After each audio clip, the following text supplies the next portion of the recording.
Okay. Hello, good evening to you all. Hello, good evening, everyone. Please, if you can hear me loud and clear, just type yes so that we can start as soon as possible.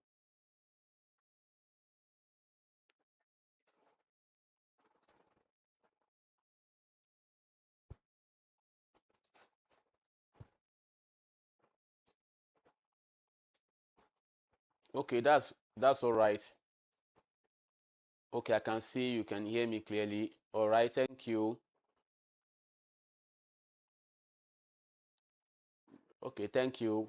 Let's wait for the others for some minutes more, maybe like 1 or 2 minutes more. You can inform your colleagues that we are already online.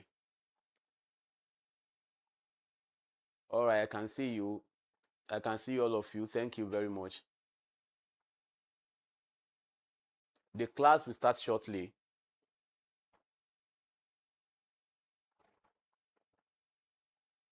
Let's see how many people will already have online.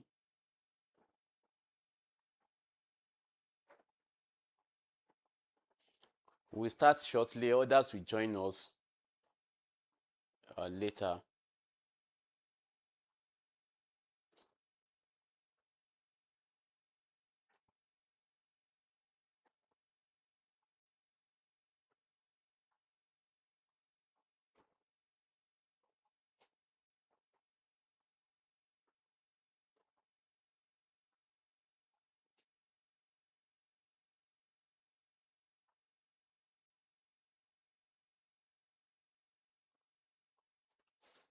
All right, thank you. I can see all of you. We are still online.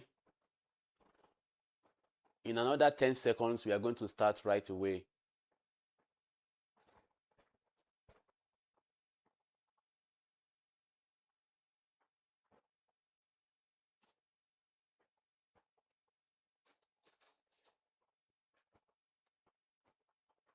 Okay.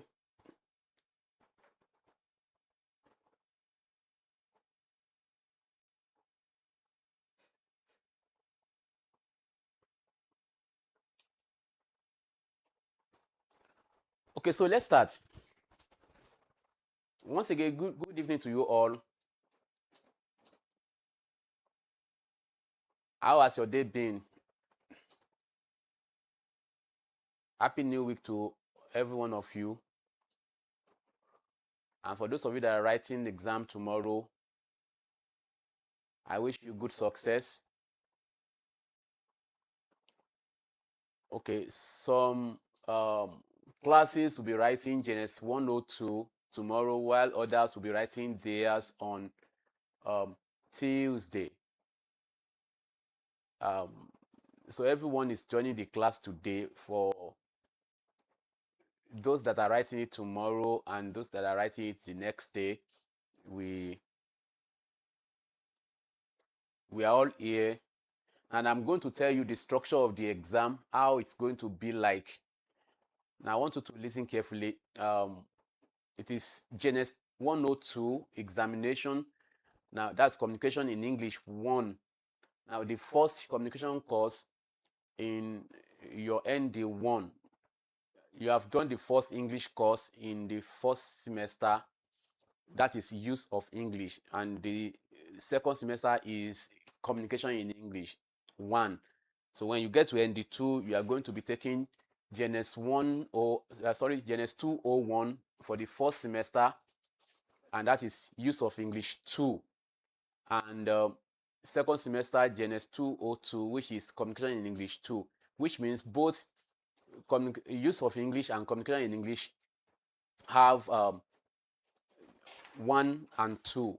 And when you get to HND, we are going to be having 3 and 4 for communication in English. Then we are going to be having 3, that is use of English 3, that is in HND 1.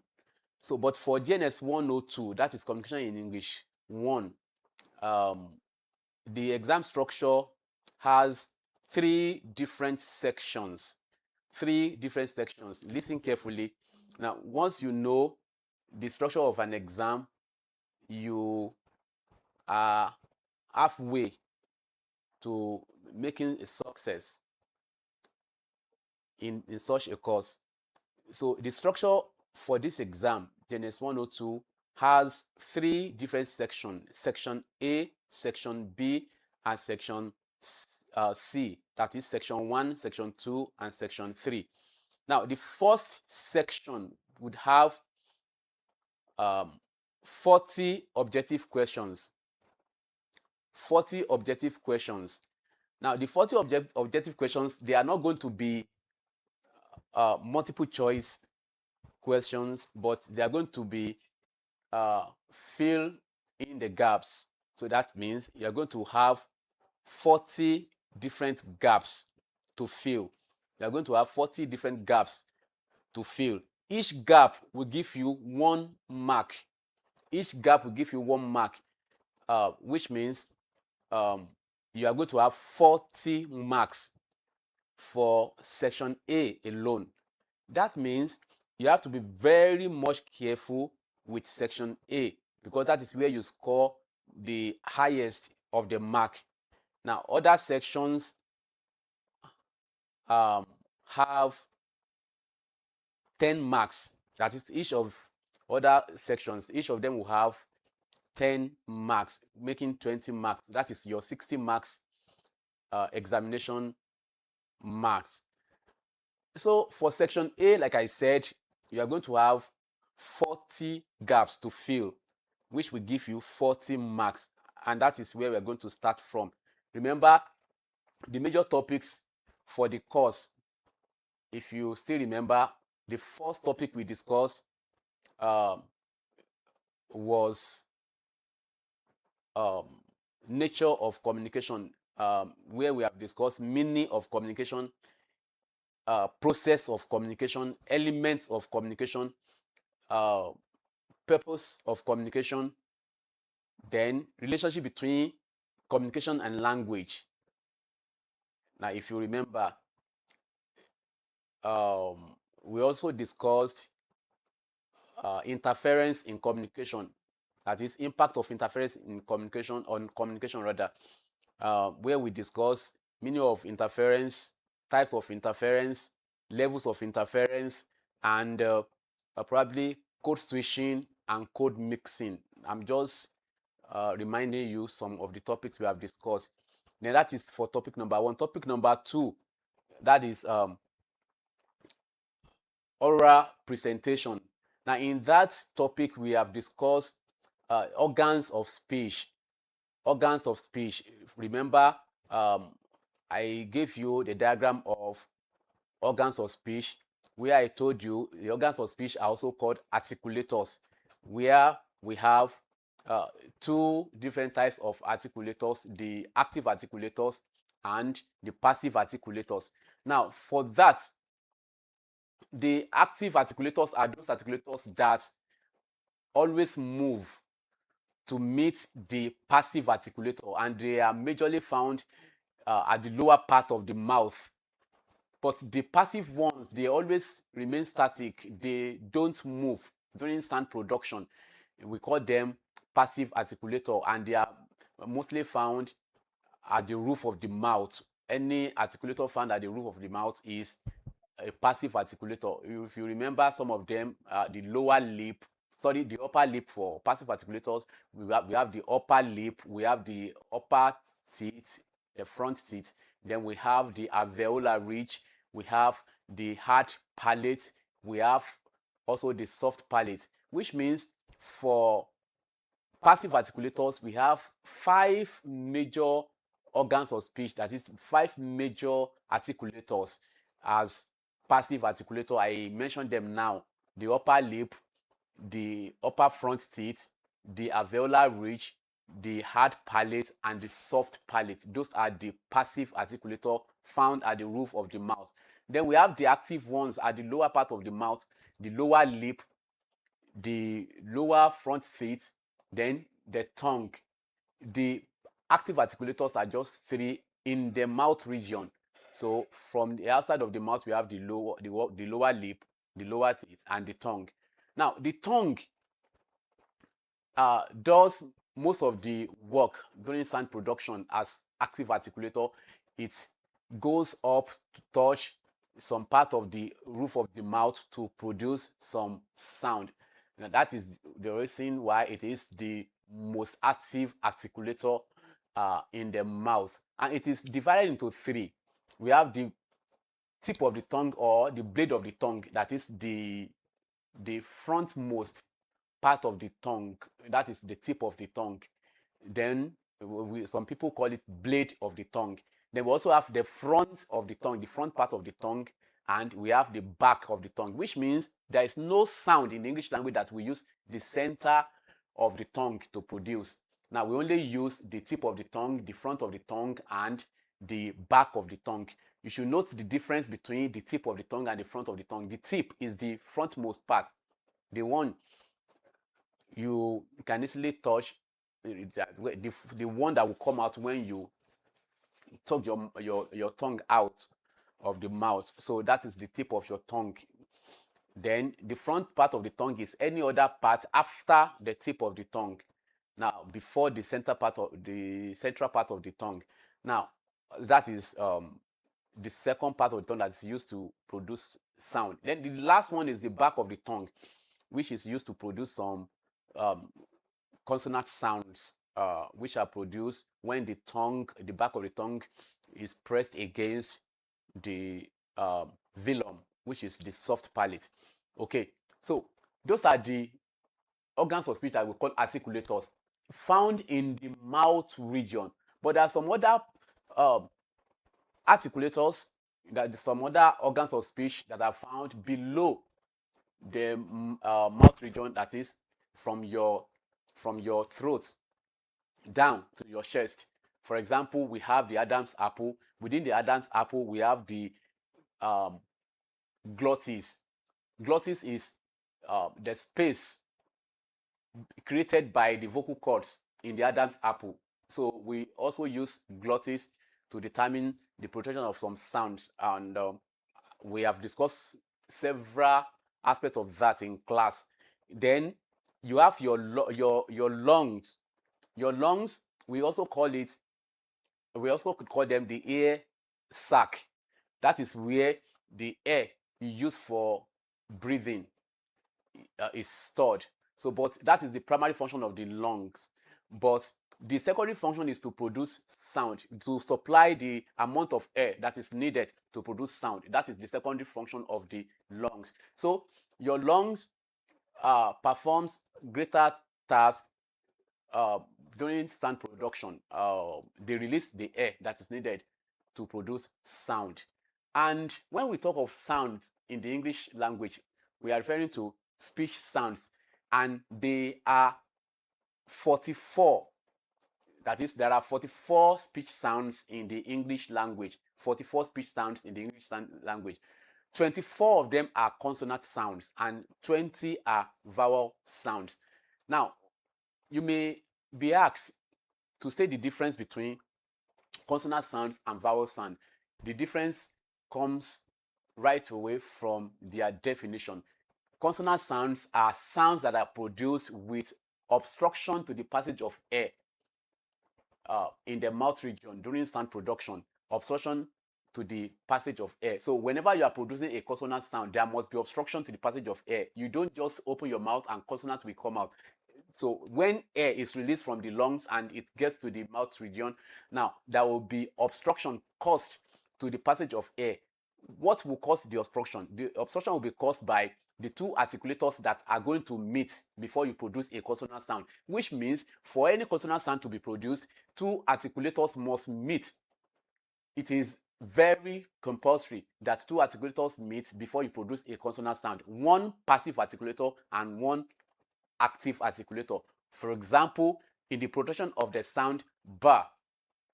So you will notice that the lower lip goes to touch the upper lip for you to be able to produce ba, that the one you have in book.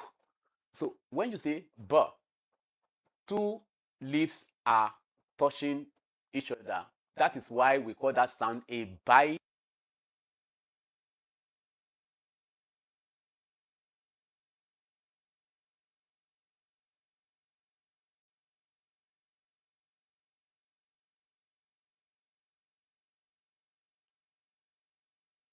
active articulator. So those are the two articulators that will meet, one active, one passive.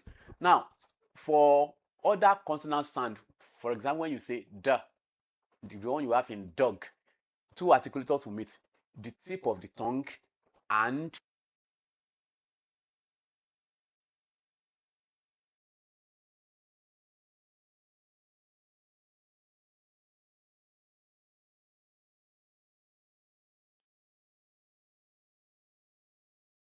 contact between two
Are we back?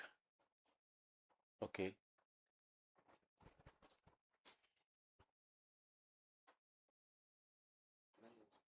Okay, the sound is not stable. Yes, we have noticed that. So, but we have restored it. If you can now hear me again, please type yes. It's not the network. Okay, it's the audio here. You can hear me now. It will not break anymore now. The sound is stable now. All right. All right. Thank you very much. Thank you very much.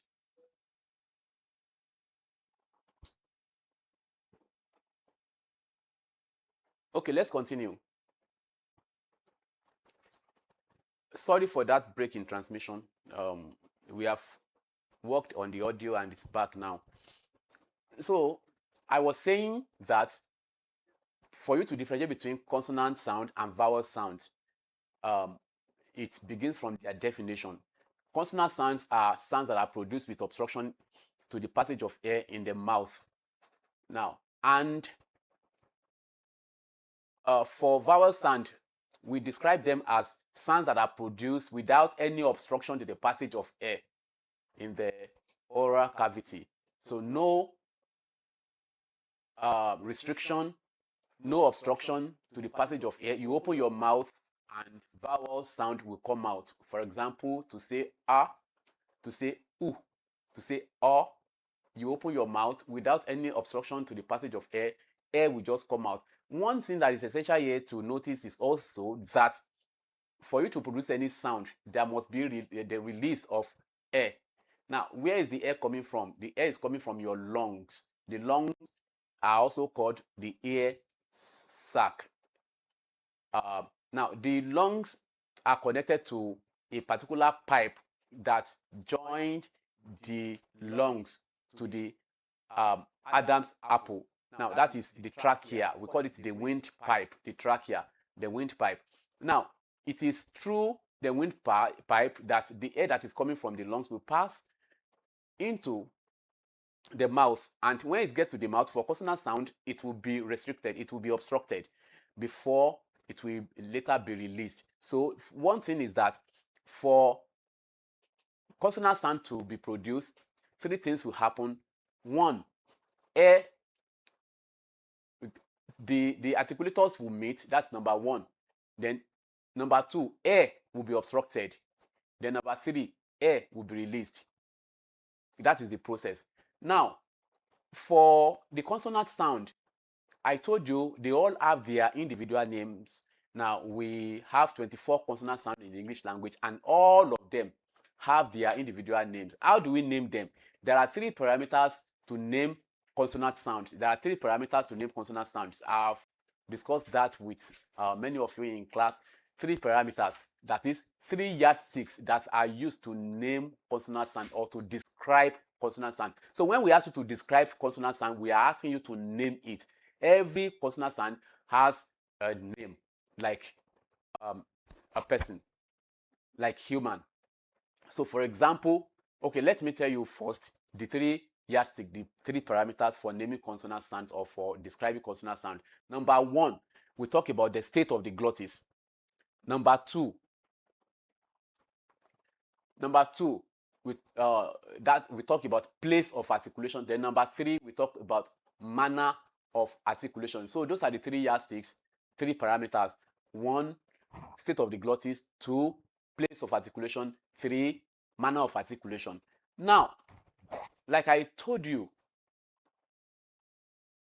for sound production, consonant sound production, 2 articulators must meet. Now, when they meet, they are going to produce a sound. The sound they are going to produce, the first thing that will happen is that in the Adam's apple, we have vocal cords. When the vocal cords are apart, they create space. That space is called the glottis. Now, the glottis is either open or closed. The glottis is either open or closed when you produce a consonant sound. So if it is open, the sound you are going to produce, we call this voiceless sound. Voiceless consonants. So when a consonant is voiceless, it means when you produce it, the glottis is open. That is the state of the glottis. And because it is open, the air will pass freely without any turbulence, without any vibration, without any noise. So that is voiceless. But when the glottis is closed, any consonant sound you produce will involve air passing through the vocal cords by force, because the glottis is closed. That space is closed. So any sound you are producing will now be called voiced consonant. Voiced consonant, because there will be turbulence, there will be vibration when that sound is coming out, because the air will force itself to come out of the Adam's apple. So now that is the second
Okay.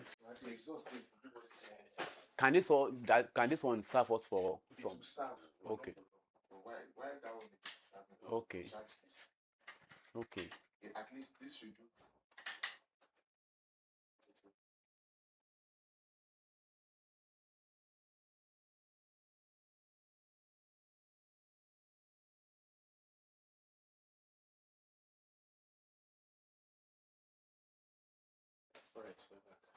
The audio is back.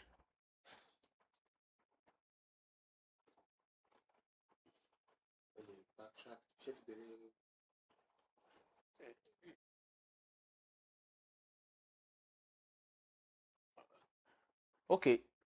Sorry, the audio is back. We are very sorry with the sound, but we have worked on it again. Sorry for the break in transmission. I can see all your comments. Please just bear with us. We are back now and it won't go off again. Hello. I believe you can hear me now.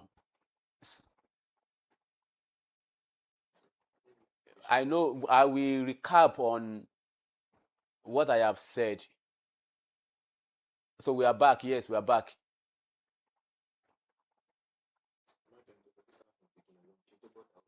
Uh, you can hear me now. It is back. I just want to be sure. Okay, you can hear me now. Don't say just type yes that you can hear me. Okay, very good. Don't worry. I will quickly recap. I will quickly go over what I've said before. Okay, very good, very good. Just listen carefully. You are going to catch up with everything I've said. Don't worry. Now, can someone remind me where we stopped before the audio went off? Just remind me what I said last, so I will know where to start from.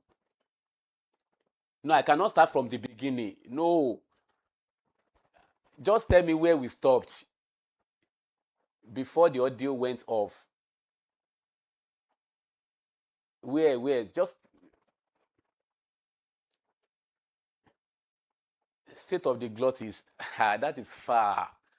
Okay, don't worry. I will start from there. Now, sorry for that break in transmission. So I said for us to describe any consonant or for us to name any consonant, like I said, they all have their names, individual names. For example, the bar sound is called voiced bilabia plosive. Why is it voiced? It is because of the first parameter. Why is it bilabia? It is because of the second parameter. Why is it plosive? It is because of the third parameter. The first parameter is state of the glottis. The second parameter is the place of articulation. And the third parameter is the manner of articulation. Now, the three parameters are used to describe or to name any consonant sound. And from the state of glottis, it means what state is the glottis. Remember, glottis is that space that is inside the Adam's apple, that is the larynx. Inside the larynx. Now, that space is created by two walls. The two walls are called vocal cords. Now, and that space can open and close during sound production. So when you want to produce a consonant sound, that space may be opened. And when it is open, the consonant you are going to produce is voiceless consonant. That is a consonant that does not involve vibration or turbulence in the vocal cords when you produce them. It is open. What will happen when it is open? The air will pass through freely without any turbulence, without any restriction. It will pass through. But another state is that it can close. Now, if it is closed, it means the air will force itself out of the glottis, and that will create turbulence or vibration. That is to produce voiced consonant. So in that aspect, we have two types of consonant: voiced consonant and voiceless consonant. Now, when it is voiced, it means there is vibration, the glottis is closed. When it is voiceless, it means the glottis is open. So the glottis can assume two different states: open state, closed state, two different consonants there. voiceless consonant, voice consonant. That is for state of the glottis. The second one, place of articulation, it means where is the sound produced in the mouth. Where is it produced? That is, which articulators are meeting. Place of articulation is determined by the two articulators that are meeting. One passive articulator must meet one active articulator. So two articulators that are meeting will determine the place of articulation. For example, ba is by a bilabial sound because two articulators are meeting and they are upper lip and lower lip. For the da sound, which is in dog, two articulators are meeting and the place of articulation is alveolar. Alveolar is the place of articulation, and that means the tongue is touching the alveolar ridge. Then for ka, which we have in king, so the place of articulation is the velar. So it is velar sound because the back of the tongue is touching the velum. The back of the tongue is touching the velum. Don't forget, velum is also known as soft palate. Now, at the roof of your mouth, that last place to the back of the mouth is where we call velum. So when the tongue touches the velum, the sound you are producing is velar sound. So that is for place of articulation. I've mentioned different places of articulation. Number one, bilabia. Number two, labiodental, which means the lip is touching the teeth, upper teeth, the lower lip touching the upper teeth, labiodental. Then we have dental, which means the blade of the tongue is touching the upper teeth to produce some sound. Then we have alveolar, which means the tongue is touching the alveolar ridge to produce that sound. Then we have the post-alveolar or palato-alveolar, which means the tongue is touching a place between the alveolar ridge and the hard palate. Then we have palatal sound, which means the tongue is touching the hard palate immediately after the alveolar ridge. Then we have the velar sound, which means the back of the tongue is touching the velum to produce that sound. So example of bilabial sound, ba and pa. Then we have ma, which is a nasal sound. Pa, ba. The ba you have in big, pa you have in post. Then the ma you have in moon. Those are bilabial sounds. Bilabial sound. Now we also have labiodental sound, which means the lower lip is touching the upper teeth. Labiodental, we have fa, which is in fine. We have va, which we have in violence. Violence. Then, well, va. So that is labiodental. Then we have dental sound, which we have in cloth. The th at the end of cloth is a dental sound. The one you have at the end of both is a dental sound. That is voiceless dental sound. When we have bathe, that is to have your bath, you bathe. So bathe has the voiced dental sound. We have voiced dental sound in father, father. So the th in the middle of father is a voiced dental sound. I will show you some of these sounds when we get to treating the past questions. We have part of the question that we ask you to write some phonetic symbols for some sounds. Okay, so that is for dental. Then we have alveolar. Alveolar is when the blade of the tongue is touching the alveolar ridge. For example, the da you have in dog, that is voiced alveolar plosive. Then we have the ta, which we have in tell, that is voiceless alveolar plosive. Then you have the sa that you have in sing, that is voiceless alveolar fricative. And you have the z that you have in zoo, that is voiced alveolar fricative. Now we have several sounds that are alveolar too, like la and ra and na. Na is nasal, it's a nasal sound, and that is voiced nasal, voiced alveolar nasal. Okay, then another place of articulation is the palato-alveolar, that is post-alveolar, that after the alveolar ridge, there is a particular point where your tongue will touch to produce some sound. For example, we have some affricate sounds in the English language that are produced in the post-alveolar place. For example, the ch sound, which you have in church. So it's a post-alveolar sound. Then the sound you have in shoe, shoe is the post-alveolar sound. It is not produced in the alveolar place. It is produced after the alveolar. That's why we call it post-alveolar or palato-alveolar, between hard palate and alveolar ridge. So that is palato-alveolar or post-alveolar. You have in shoe. The sound you have in pleasure is also a post-alveolar sound. Pleasure, post-alveolar sound. Now, after post-alveolar, we have palatal sound. Fortunately, we have only one palatal sound in the English language, and that's the one you have in yam.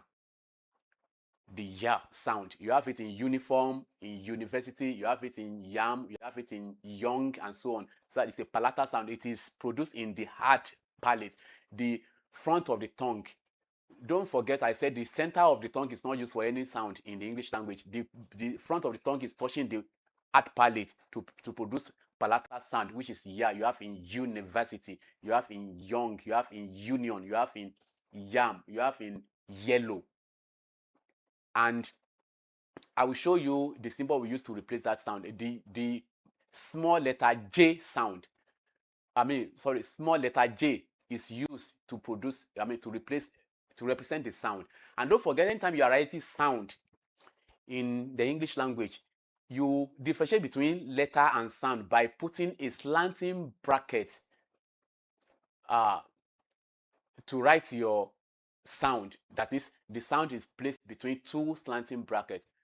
Okay, so for example, the small letter J is put in between slanting bracket to represent the palatal sound. We call it voiced palatal. It's an approximant. I will tell you about approximant when we get to manner of articulation.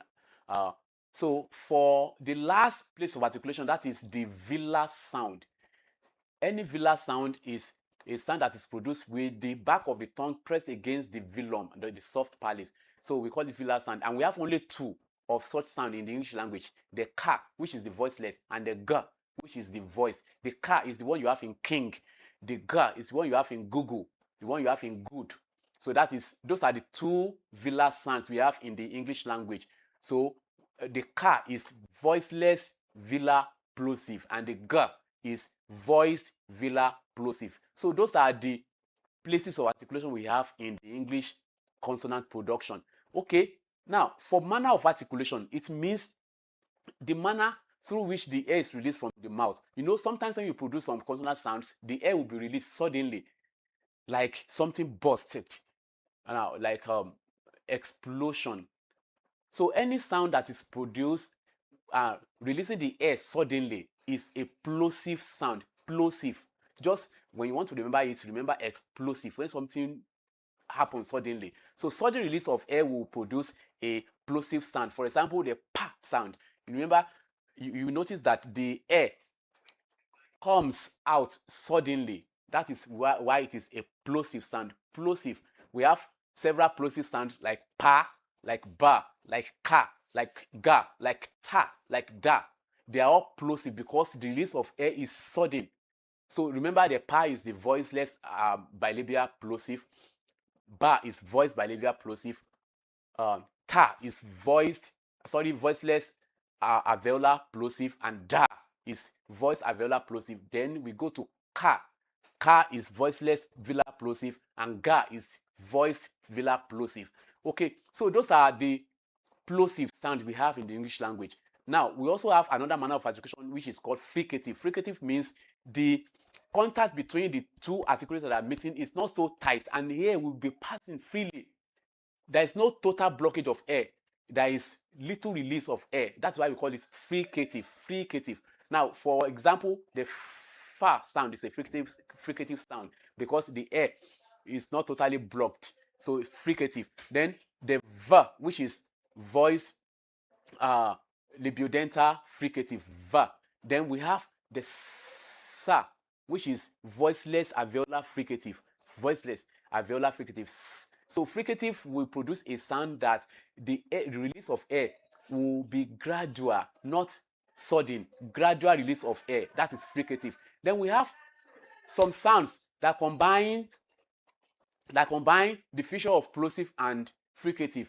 We call them affricate. Now, in the English language, we have only two affricates, and that is cha and ja, like we have in George. Like we have in George. That is the sound you have in George, like ja, is a voiced post-alveolar affricate. It's an affricate. Then the one you have in church, then it is represented by the combination of the ta sound and the sha sound. So we call it cha. You have in church. That is voiceless post-alveolar affricate. So they are affricates. Now affricate combines both feature of plosive and plosive and fricative. Now another sound, another manner of articulation is called approximant. Approximant are sounds where the articulators come together, but they are loosely they are loosely together. They are not tightly together. They are loosely together. And when you produce such sound, it will be like the air has been given total freedom. For example, the wa sound, that is the bilabia, the voiced bilabia approximant. Some scholars call that sound labia villa, because they think the velum is also involved in the production. But now I will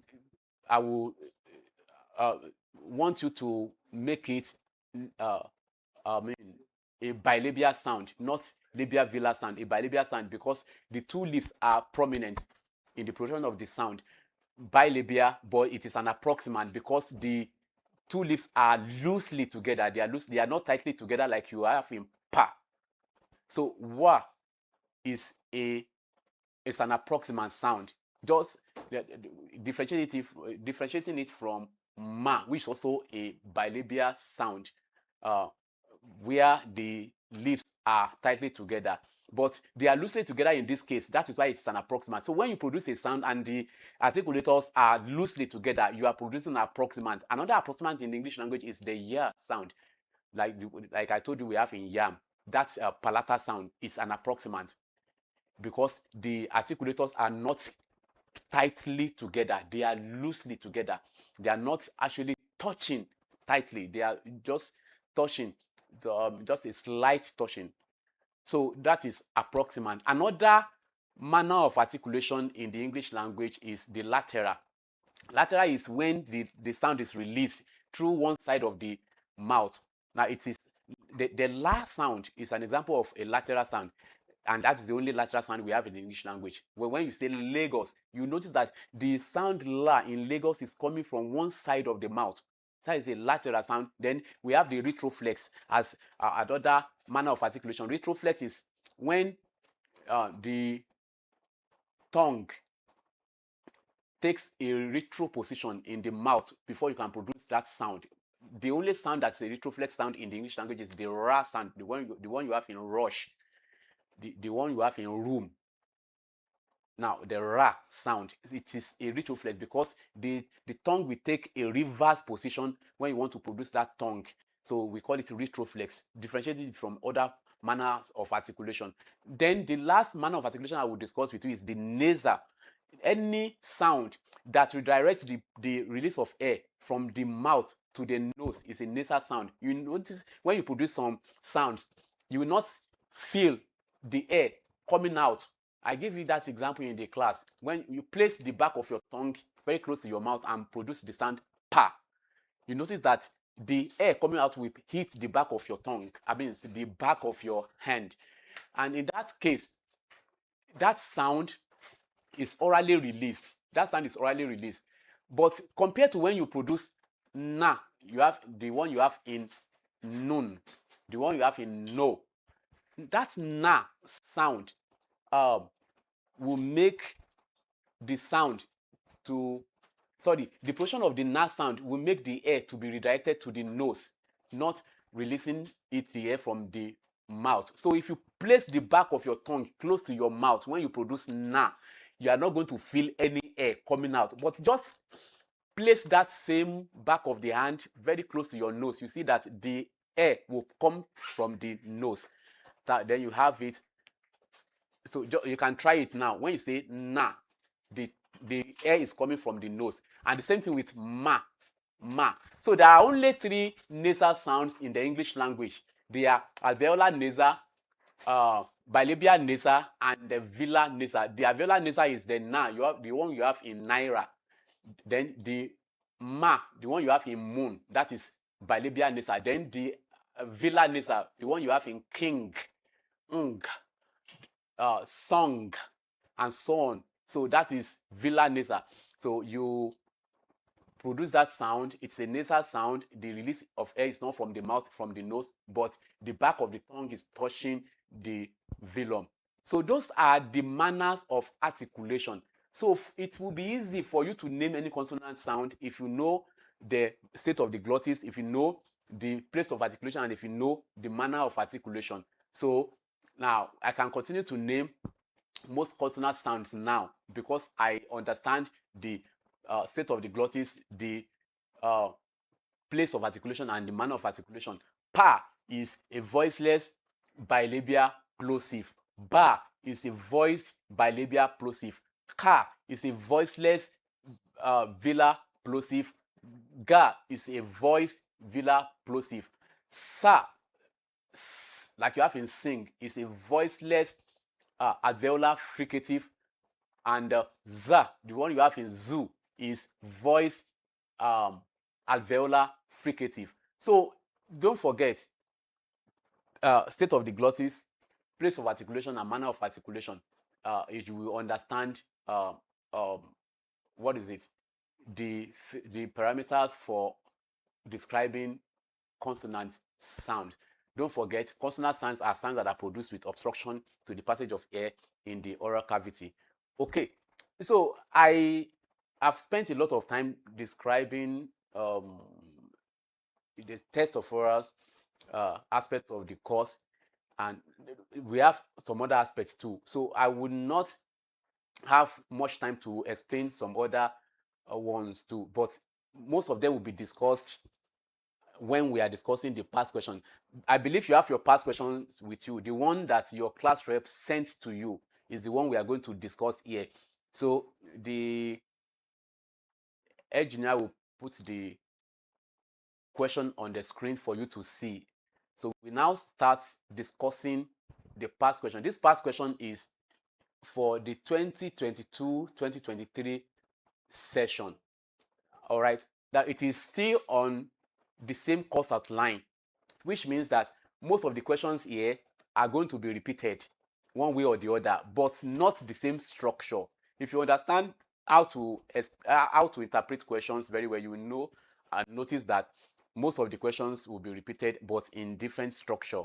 Okay, so it will be helpful if you pay attention to most of the questions we'll be discussing here as past questions. But I want you to note that, please clearly note that this is not the questions you are going to answer either tomorrow or on Tuesday. This is just a past question. It is just a past question. If you see, that's why I've let you see it as 2022-2023 past question. So I'll start from question number 1. The first section, like I told you, section 1 is 40 objective questions. Even though here we have 24 questions, but 24 questions, the 24 questions we have 40 different gaps if you count them. 40 different gaps, which means you are going to have 40 marks if you answer all the questions here. Now, question number 1. Do you have your question paper with you, the past question with you? Now, it is already on the screen. It is already on the screen. So let's start. So question number 1. The act of interpreting the encoded message is known as,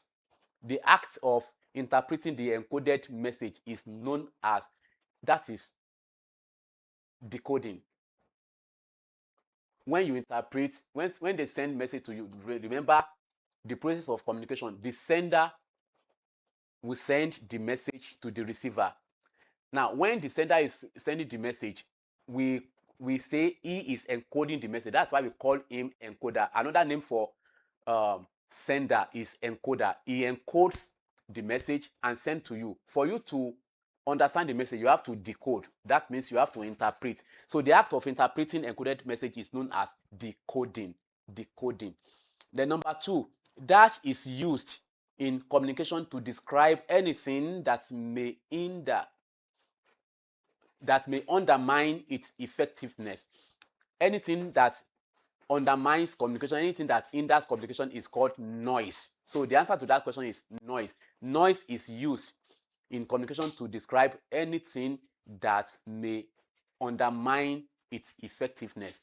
So that question may be asked in another way. Anything that hinders communication, anything that distorts, or anything that causes distortion to flow of communication is noise. That's noise. Number 3, the violation of grammatical rules by a speaker while communicating is an example of dash noise. The violation of grammatical rules is a syntactic noise. When words are arranged wrongly, you have violated grammatical rule. That is syntactic noise. Syntactic noise. Some people call it grammatical noise. It is either grammatical noise or syntactic noise. Then number 4, dash communication cuts across departments, units, and sections in an organization. Okay, now I don't know in your own class if you have discussed types of communication. When we say types of communication, we have 4 major types of communication that I will tell you now. We have what we call intrapersonal communication. Intra, I-N-T-R-A, intrapersonal communication. Intrapersonal communication is any communication that happens within oneself. When you are communicating with yourself, you say, James, you are talking to yourself. You say, James, are you sure you are okay? That is intrapersonal communication. They say, whom are you talking to? And you say, I'm talking to myself. If you are talking to yourself, that is intrapersonal communication. Then we have interpersonal communication. Inter, I-N-T-E-R, interpersonal communication. Interpersonal communication is any communication process between two different people. Two different people. I said two. One person and another person. So if I send message to somebody and he replies me, we are engaging in interpersonal communication. If I talk to you and you talk back to me, is that it's an interpersonal communication. Then we have what we call group communication. Any communication between more than 2 people, when we have from 3 people to at least 20 people, we usually specify between 3 and 20 people. That is called group communication. So group communication is different from interpersonal. Interpersonal is between 2 people. I talk to you, you talk back to me. That is interpersonal. Then group communication starts from 3 people talking together. It has become a group. So that's group communication up to 20 people. Then we have mass communication. Now, mass communication is any communication where message is sent to a large number of people, anonymous people. Now, so when you send message through any mass media like newspaper, like radio, like television, that is mass communication. So you are talking to a lot of people. There is no limit to the number of people you are talking to in mass communication. Then we have organizational communication. Organizational communication is any communication that happens within an organization from either the superior to the subordinate or subordinate to the superior. So in that case, we have several types of communication which is not part of this course outline. So we have what we call vertical communication, horizontal communication, we have diagonal communication, and so on. So that one does not concern you, this course anyway. So, but in this question now, the communication that cuts across department, unit, and section in an organization, that is not interpersonal communication anymore. It involves more than 2 people. That is group communication. Okay, in that case, let's go to question number 5. Question number 5, dash describes the communication between a lecturer and the class governor. What type of communication is that? from my explanation. Communication between a lecturer and the class governor. That is interpersonal communication. Only two people are involved. Interpersonal communication. Okay, number 6, the best way to decode or read the mood of a speaker is through. Now, when somebody is speaking, when somebody is sending information, that person is known as the speaker. As I'm talking to you now, I am the speaker here. Now, how do you read my mood? So that question says, the best way to decode or read the mood of a speaker is through the facial expression. That is non-verbal cues. Through the non-verbal cues, you can read my mood through non-verbal cues. Don't forget, we have discussed in the class that we have two major media of communication. When we say medium of communication, we have two major media of communication, that is the verbal communication and non-verbal communication. So verbal communication uses either oral communication or written communication. Oral is when you use your sound. Written is when oral is when you use either, verbal is when you use oral or written. Oral is when you use your sound, and written is when you use letters and symbols to communicate. But non-verbal is when you use any other thing to communicate, maybe your body, facial expression, body movement, posture, color, time, and so on to communicate.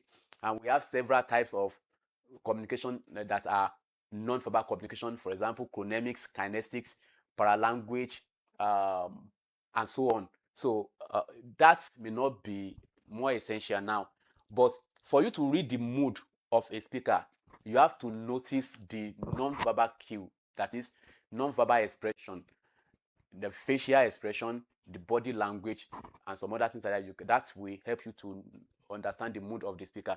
Now, number 7, vocalics is another name for vowel sounds. Vocalics. Now, I told you there are two different sounds in the English language: consonant sounds and vowel sounds. Consonant sounds are sounds that are produced with obstruction, while vowel sounds are sounds that are produced without obstruction. Such sounds are also called vocalics. Another name for vowel sounds is vocalics. Now, number 8, Rose is fluent in both French and German. Hence, she is dash. Now, if you are fluent in two different languages, then we say you are a bilingual. So bilingualism means ability to use two different languages fluently. So Rose is fluent in both French and German. Hence, she is bilingual. She is bilingual. Then number 9, dash interference inhibits the acquisition of L2 or target language. Take note of that question very well. If you don't understand interference, you may not be able to answer that question. Interference is superimposition of the rules or the codes of a language over another language. That is interference.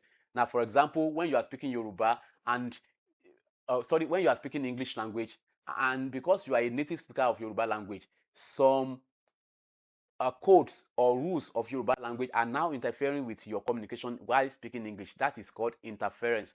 Now, some people will find it difficult to pronounce some words because they are used to certain pronunciation in their mother tongue. For example, anybody that says something like education is being affected by interference. When you say su instead of shu, that is interference. That is impact of interference on communication. Interference is when one language is affecting the speaking of another language. That is interference, superimposition of rules of a language over any other language. So in this question now, dash interference inhibits the acquisition of L2 or target language. Let me explain this to you. Your L1 is the first language. L1 means first language. L2 means second language. Your L1 is that language that you pick up as a child when you are growing up in your environment. Any language that is spoken in your environment and you picked it up while growing, that is your L1. Your L1 sometimes may be the same thing with your mother tongue, but in some cases, the L1 is not the mother tongue. Your mother tongue is the language spoken by your parents. That's your mother tongue. Language of your parents, your mother tongue. But L1, your L1 does not mean that, I mean, mother tongue may not necessarily be your L1. For example, a child that is born in Ibadan, immediately after birth, was taken to United States of America. Now, if that child grows in America for 6 years, the L1 of that child will probably be American English, because that is the language that is spoken around him. That will become his L1. But his mother tongue still remains the Yoruba language. So your L1 is the language you picked up as a child to speak when you are growing. That's your L1. Now, your L2 is any language you learn through formal education or through any other means. Now, your first language is always acquired naturally. You acquire first language naturally. They will not teach you how to speak it. So your mother tongue is acquired naturally. They may not have to teach you if that is your L1. Your L1 is acquired naturally, but when you go to school to learn English language, then it has become your L2. Most of us, we have English as our L2. So in the process of learning English language, which is your L2, if you are being affected by your mother tongue, you find it difficult to pronounce some words, that kind of interference is called retroactive interference. That means we have two types of interference. That is proactive interference and retroactive interference. Proactive interference is that type of interference that helps in the learning of L2 when you are learning second language, which probably might be English or French. When you are learning second language, if you have been affected by the first language, we call it retroactive interference. It is also called negative interference. Negative interference. Do you understand? So proactive means it will help you when you are learning the second language, but retroactive means it will affect you negatively when you are learning second language. So in this question now, dash interference inhibits the acquisition of L2 or target language. That is negative interference or retroactive interference. Question number 10. Mention any 3 levels of interference. Now, that thing we call interference happens in 3 different levels. Now, we have semantic level. That is at level of meaning.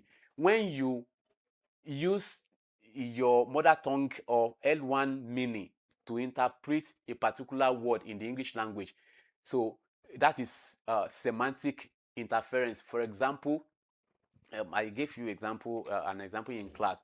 If you say to a white man that I want to drink orange, that white man is going to give you orange juice to drink, because in their own culture, if it is fruit, they don't drink it, they eat fruit. So the same thing when you say I want to eat a mango. So if it is orange, you have to say I want to eat orange. So not I want to drink orange. But because we are Yoruba, we are affected by our language. We say mo fẹ́ mu ọsàn. We translate that directly into English and we say I want to drink orange, which we cause semantic noise to a white man.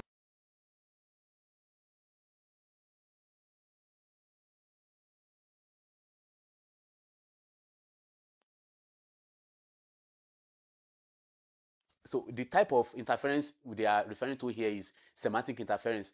Now, the level of interference here is semantic level.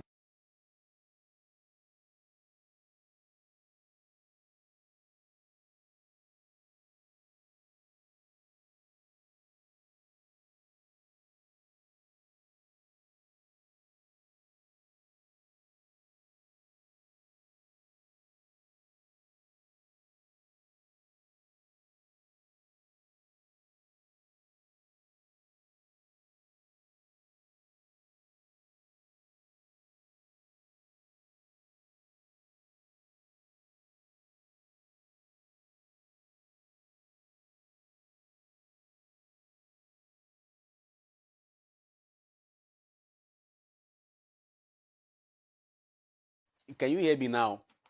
Sorry, the audio went off again, but we are back. You can hear me? All right. Now, let me repeat that. Question number 9. Dash interference inhibits the... No, that is not it. Mention any 3 levels of interference. The 3 levels of interference is semantic level of interference, syntactic level of interference, and phonological level of interference. Any interference that affects you at the level of meaning is semantic interference. Anyone that affects you at the level of grammar, there's arrangement of words to form meaningful expression. That is syntactic interference. Some people call it grammatical interference. Then the last one, phonological interference, is at the level of pronunciation. When you find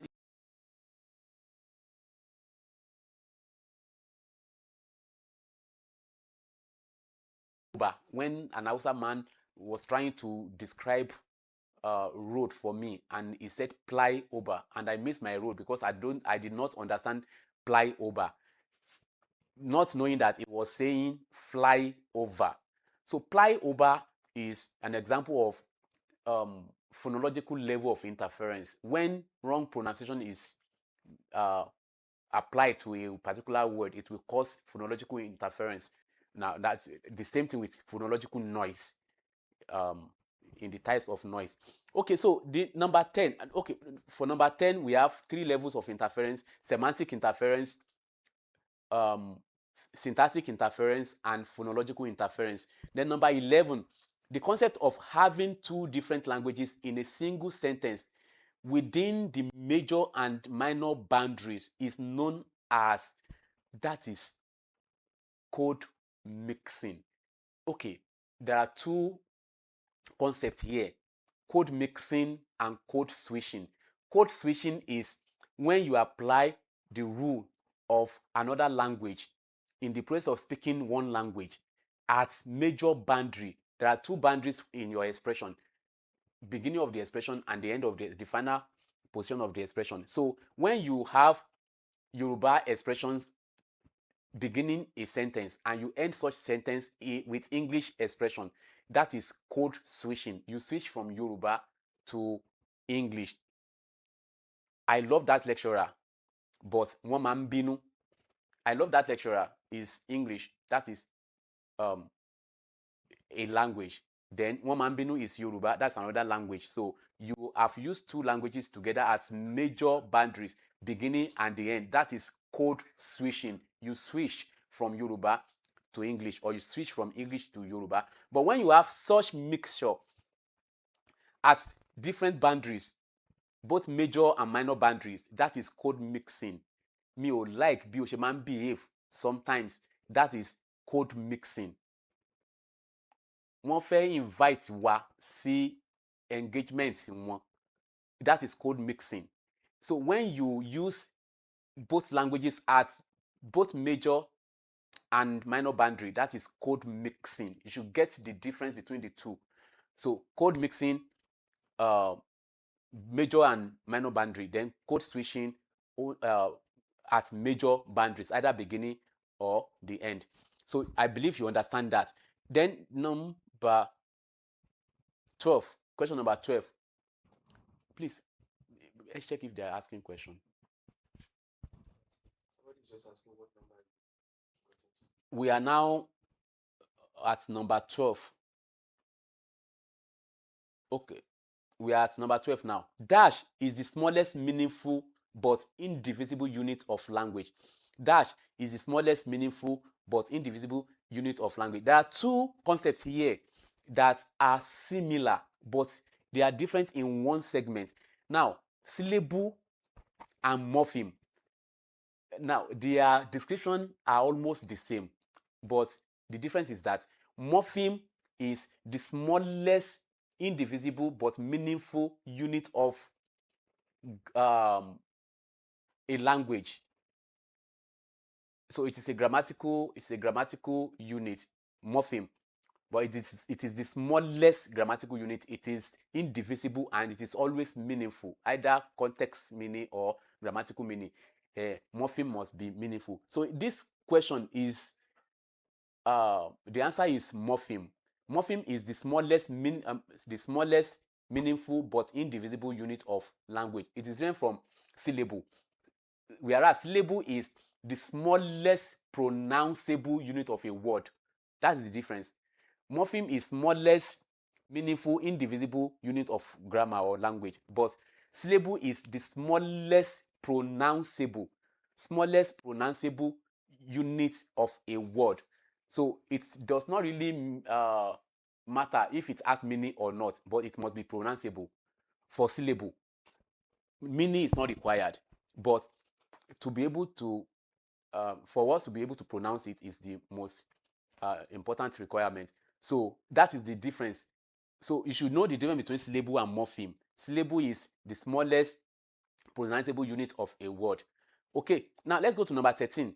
The scientific study of the sound pattern of a particular language is dash. That is phonology. When you study the sound pattern of a language, how sounds are used together to make to form words in a language, that is phonology. Scientific study of sound pattern, that's phonology. Question number 14. Okay, good. Look at the difference between phonology and phonetics now. Dash studies the vocal organs by which the sound of speech are produced. That is phonetics. Phonetics studies the vocal organs by which the sounds of speech are produced. That is the difference between phonology and phonetics. Number 13 is phonology, scientific study of the sound pattern. Then number 14 is phonetics. It studies the vocal organs by which sounds or speech are produced. That is number 14. Number 15 now, using voicing for description. Consonant sounds could be dash and dash. I've discussed this at the beginning of the class. I said for state of the glottis parameter, we have two types of consonants,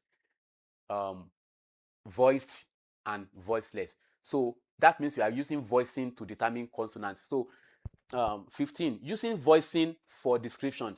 Consonant sound could be voiced and voiceless. That is the answer. Using voicing, that is using state of the glottis as description, we have voiced and voiceless consonants. Number 16, the lungs, the pharynx, the uvula, the alveolar, they are example of organs of speech or articulators. If you write organs of speech, you are correct. If you write articulators, you are correct. All these things that we mentioned here, the lungs, the pharynx, the uvula, the alveolar ridge, they are all examples of articulators or organs of speech. Number 17, dash sounds are articulated by the back of the tongue against the soft palate, e.g., ka and ga. I have discussed this before. Those are velar sounds. Velar sounds are articulated by the back of the tongue pressed against the soft palate or the velum. Number 18, state the 3 yardsticks used in classifying consonant sounds. Good. We have discussed that one too.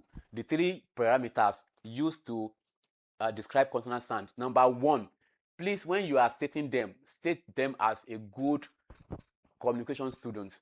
Now, the first one is state of the glottis, the second one is place of articulation, and the last one is manner of articulation. State of the glottis, place of articulation, manner of articulation. Those are the 3 yardsticks, 3 parameters for classifying consonant sounds.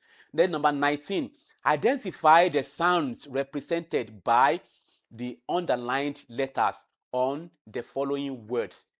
Now, I will show you the description. That is this part of the question. We have to write the sound that represents the letters that are underlined. Now, and when you're writing sound, please put your sounds in slanting brackets. If you just write the sound, you have not written sound, you have written letter.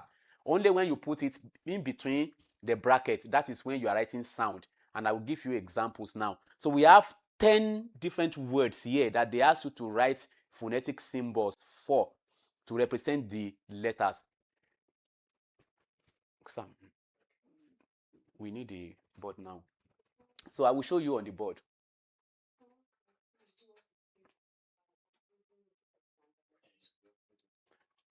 Okay, there is a request that we should upload the video after this lecture series. We'll upload it, don't worry. Immediately after the lecture, we upload it for you to come back and use it for revision. Now, I will show you the words on the board now. So I will show you how to write those symbols. Okay. Is it on the board now? Okay. Look at it. The first word there, if I ask you to pronounce that word, most of you will pronounce it wrongly, because most of you will pronounce it as leopard. But it's not pronounced as leopard, and it's not pronounced as leopard. But it is pronounced as leopard. Leopard. The O in that spelling is not pronounced. The O in the spelling is not pronounced. It is the E that is pronounced. So it is pronounced as leopard. Leopard. So the sound that is underlined, you notice that E and O are underlined, and they are representing only one sound, and that is the E sound. You can see it on the board. E. The underlined part is the E sound, leopard. Then let's go to number 2. The next sound, the next word is anthem. Anthem. Notice the way I pronounce it, anthem. So the sound you have there is a dental sound. It is not an alveolar sound. Alveolar is ta, like you have in toad. But that is not what you have there. The one you have there is what you have in both. So anthem, that is voiceless dental fricative. Voiceless dental fricative. Tha. Anthem. Anthem. So that is the symbol there.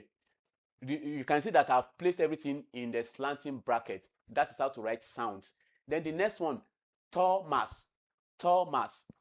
It is not the dental sound that you are producing there. It is the alveolar sound, the ta, the voiceless alveolar plosive, ta. So it is not Thomas, it is Thomas, like you have in tell. Thomas. Thomas. Then the next one, that's key. That word is pronounced as key, and the letter that is underlined is represented by ka. It's ka, ka. So then the next one, measure, measure. So the S there is underlined. That word is written as S, but it is pronounced as ja, like you have in pleasure.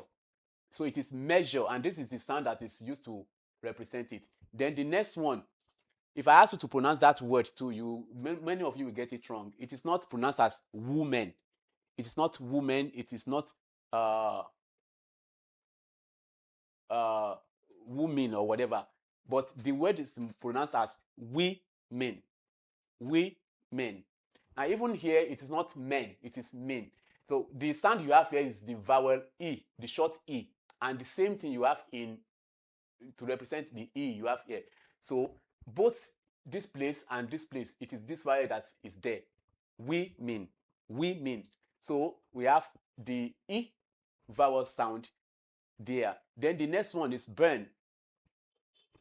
The sound is pronounced, the word is pronounced as burn. And it is the long that we have there. The one you have in bird. So it is the one you have in burn too. So it is this long that you have here. It is not underlined. This burn.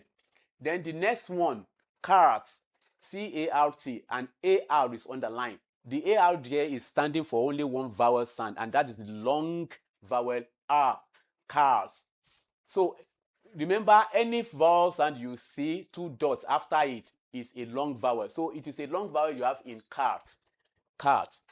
Okay. So the next one, pronounce that word. It is pronounced as doctor. Doctor. Doctor. The last sound you have here, represented by, OR, is a sure sound. We call this sound sure sound in the English language. Sure sound. And it is always found in a syllable that is not stressed, unstressed syllables. Doctor. Doctor. So some people pronounce as doctor. So the sound you have here is the sure sound, not O sound. It's not doctor. So what? The sure sound. Then the last one, law. Law. That is very easy. You already know. It's a long O that is represented by AW there. So long O. So remember, always put your sounds in slanting brackets. And let's go quickly to the next question. Question number 20. Please check, is there any... All right, is there any question? Now, somebody is requesting number 10, 12, 13, 14, 15, 16, 17. I am not going back to that. You can replay them. It will be uploaded again. Now, it's later after this live discussion, we are going to make it an uploaded video. You will see it. So you can go back. I have discussed those numbers we are referring to. Okay, so number 20. Dash stress is produced with maximum breath force. What is stress? Stress is okay, without your knowledge of syllable, you will not understand stress. Like I told you, syllable is the smallest pronounceable unit of a word. Any word you write now will have a number of syllables. Some words we have only one syllable. We call them monosyllabic words. For example, go, sing, sit. They have only one syllable. But there are some words that have more than one syllable. Then, for example, teacher. Teacher has two syllables. First syllable, second syllable. Now, for you to understand stress, you must understand syllable. In a word, when you have two or more syllables, one of the syllables will be pronounced louder than the other syllables. That is, we give prominence to a particular syllable over other syllables, the remaining syllables in that word. So stress is therefore described as the prominence placed on a particular syllable, whereas that syllable is pronounced louder in pitch than the other syllables in that same word. For example, in teacher, there are two syllables, but one syllable is pronounced louder than the other. If you notice, T is louder than ch. So the stress syllable is the one that is the first syllable. That is T. So that is the stress syllable. Now, the question says, that stress is produced with maximum breath force. Now, when you place prominence on a particular syllable and that syllable is pronounced higher in pitch than the other syllable, we call it primary stress. Primary stress. Other syllables are going to be either secondary stress. Okay, so primary stress is the syllable, the stress you place on the syllable that is pronounced louder than the other syllables. That is primary stress. So the answer to that question is primary stress. Primary stress is produced with maximum breath force. Okay, number 21. Dash intonation kicks off from a low pitch and moves to a high pitch. Now that make me tell you also that another suprasegmental element we discussed in sound system is intonation, syllable, stress, and intonation. Intonation is the upward and downward movement of pitch when you are speaking. It's the upward and downward movement of speech. So when the pitch of the voice goes up, we say it is rising intonation. And when it falls, we say it is falling intonation. For example, if I say, are you going? Are you going? That's one in this case rising intonation, because I raise my voice when I end the sentence, as in, are you going? And that is to say that yes or no questions are always asked with rising tone. It is wrong to ask a yes or no question with falling tone. You cannot say, are you going? It is wrong. You say, are you going? Is that your father? Is that your father? It's not, is that your father? That is, if you say it's that your father, it is falling tone, and falling tone is not used in yes or no question. So when you raise your voice at the end of a sentence, you say that is rising tone. But when you lower it, when it comes down, that is falling intonation. That means we have two types of intonation: rising intonation and falling intonation.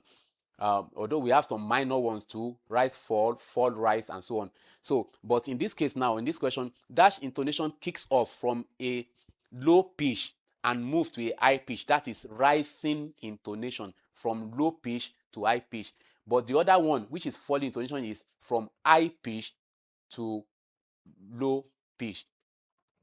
He gave me rice, beans, watermelon, and banana. You see, it comes down. When I say banana, it has come from high to low. That is falling tone. Okay, look at it. Number 22. A letter to one's acquaintance is best described as dash, while dash letter is written to send a condolence message. Okay, now for letter writing, there are two major types of letters. I have told you we don't have three types of letters, we only have two. If a letter is not formal, then it is informal. We have formal letter and informal letter. Formal letter is a letter you write to someone that you are not familiar with. For official reason, you write a letter for official reason, not for personal reason. It's a formal letter. But informal letter is letter you write to people you are familiar with, people you know very well. Now, in this case, now, a letter to one's acquaintance is best described as informal letter, while a letter while dash letter, that is why a formal letter is written to send a condolence message. So a letter you write to send condolence message is a formal letter. Number 23, write today's date both in ordinal and numeral form. I won't be able to write that on the board, but there are two ways to write your date in letter.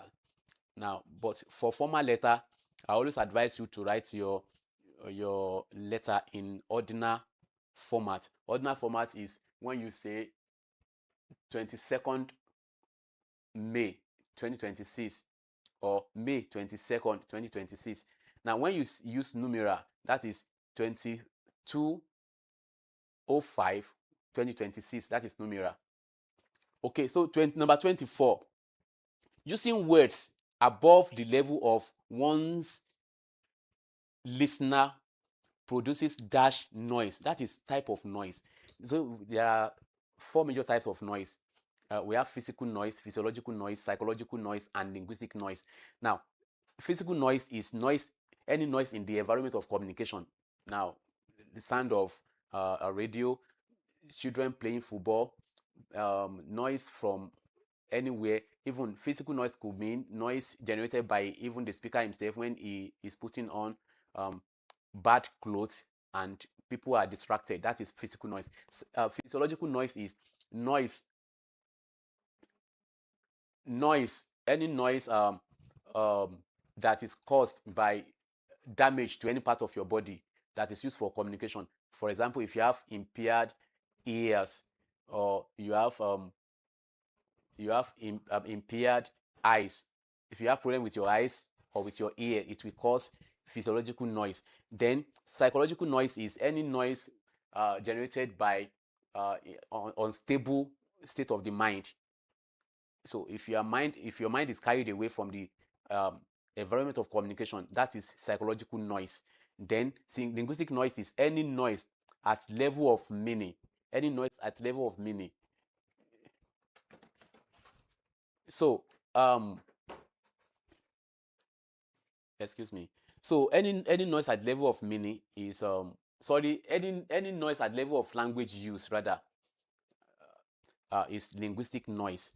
Okay, so we have three types of linguistic noise, and we have semantic noise, syntactic noise, and phonological noise. Okay, now for that question, using words above the level of one's listener produces linguistic noise, and sometimes that is semantic noise. That person will not be able to interpret your message because that word is too big for him to understand. That we call linguistic noise, and the type of linguistic noise is semantic. Okay, so that is section A. That will give you 40 marks.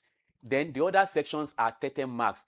So the second section, you are going to write a letter. So prepare. You are going to write a letter, but the letter you are going to write is an informal letter. We are going to ask you to write a letter either to your brother, either to your uncle, either to your... So, but what I want you to know is that any letter writing, if for exam purpose, is a creative writing. You have to create it. You have to create whatever any question we are going to give you for letter writing is not something that's going to be real. It's going to be something that is abstract. It's going to be something that is not happening, but we want you to create it. So because it's not happening, that does not mean you should not write the letter. For example, write a letter to your uncle in the UK, telling me about some problems you have in the family, and uh, telling him what you want him to do about it. Now, we asked you to write a letter to your uncle in the UK. You don't have any uncle in the UK.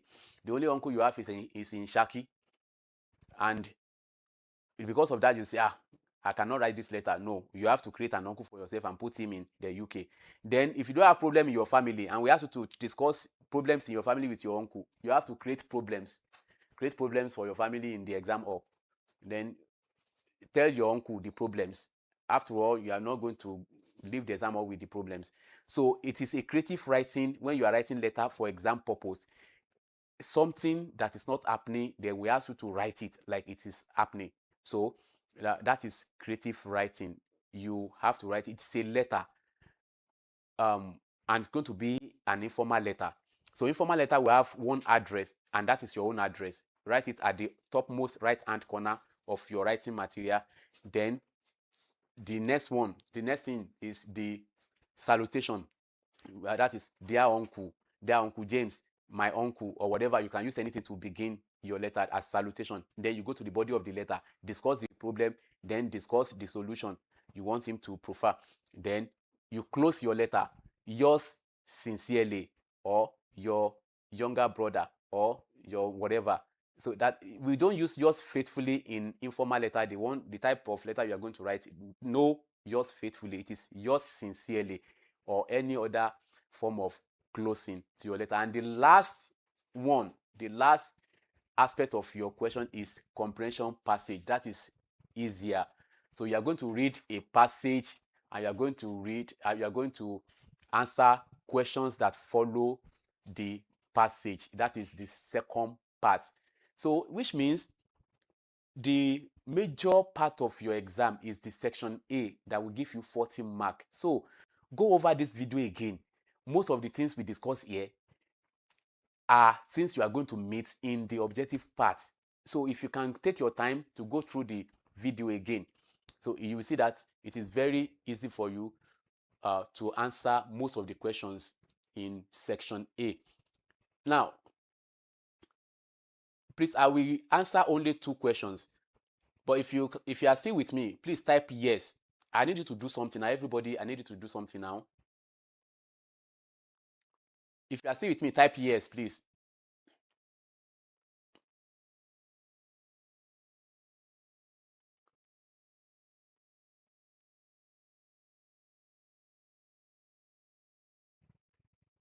Okay, that's very good. Now, I need you to do something. We will be posting some videos, academic videos too, that will help you in various exams on this platform. So, but for you to get them immediately we upload them, I want you to hit the subscribe button now. Please subscribe to this channel now. As you are typing yes, just go to the subscribe section, just hit it and subscribe to this channel. Do that now. Do that now. Thank you. I've seen you. Yes, yes, yes, yes, yes. Thank you very much. Do that right now while I answer some questions here. So if you don't do that, when we post next videos, you'll not be able to see it. Now, another thing is that immediately after this online discussion, we are going to repost the video for those people that were not able to make it to the online class, the live online class. So we repost the video. So anytime we repost, you'll be able to get it immediately. You will get notification. So, and apart from that, even when you get to ND2, we'll be posting some videos to discuss GNS 201 and GNS 202. So if you subscribe now, you will have access to most of those videos, which will be very helpful at that level. Okay, thank you for people that have subscribed. All right, thank you. Done already. Thank you. So I've seen many of you that you have already subscribed. Thank you very much. So when we post videos, you'll be able to get notification immediately. Okay, I will answer just 1 or 2 questions. Yes, you ask a question. Ask the question now. Ask the question. That is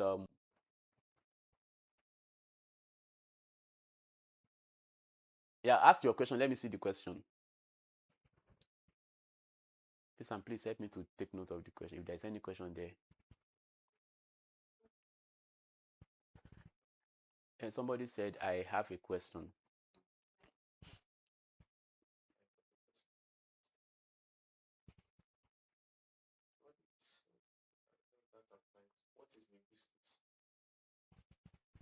Linguistic is scientific study of um, organs of speech that are used to produce various sounds in the English language or any other language. So that's linguistics. That is different from phonology. Phonology studies sound pattern. Both of them are scientific studies of sound, but one studies sound pattern in any language. That is phonology. But linguistics studies the various organs of speech, how the process of producing the sound. That is what linguistics studies.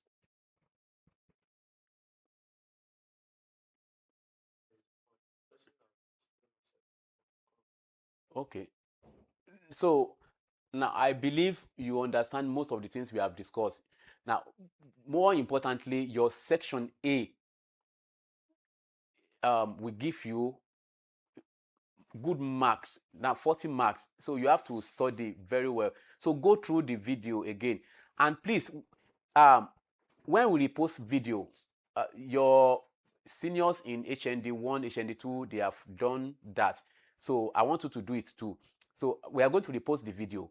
Please come and place your comment. Let us see your comment. Even you can still ask questions in the reposted videos.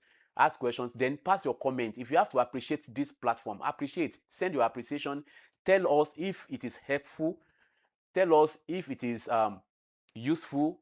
Tell us your feelings about the class, the discussion, the lectures.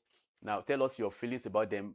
Place your comments in the comment section so that we can get back to you and so that we can improve on whatever we are doing here. So we love your comments after now. Your comments here in the live chats will not be retained. Only your comments in the reposted videos will be permanent. So you can go there after the online class, go and pass your comments in the reposted video. Thank you very much. If you have enjoyed this class, please let me see your feedbacks. If you have enjoyed the class, if it has been helpful, please show your appreciation. Let's see how many bosa you are going to give us. Thank you. Above all, I wish you good success in your exams. Best of luck to every one of you. Remember, I always love you. Thank you. Goodbye.